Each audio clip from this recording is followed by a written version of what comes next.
నమస్కారం సుప్రభాత ఘంటారావానికి స్వాగతం. ముందుగా ప్రధాన అంశాలు. పేపర్ లీక్లపై కఠిన చర్యలకు వీలుగా బిల్లు వచ్చే వారం పార్లమెంట్లో ప్రవేశపెడతామని ప్రధాని సందేశం.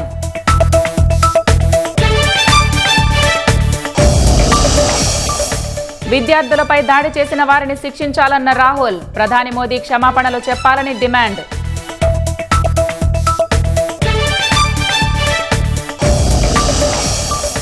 ధర్మేంద్ర ప్రధాన్ను తొలగించాల్సిందేనన్న సీజేపీ, కేంద్రం తెస్తామన్న కొత్త చట్టంపై వ్యంగ్యాస్త్రాలు.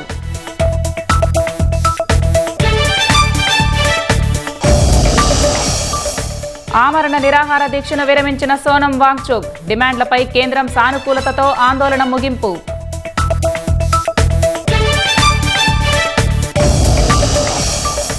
నేడు రాష్ట్రంలో మెగా పేరెంట్ టీచర్ సమావేశాలు, రంపచోడవరంలో పాల్గొననున్న చంద్రబాబు, లోకేష్.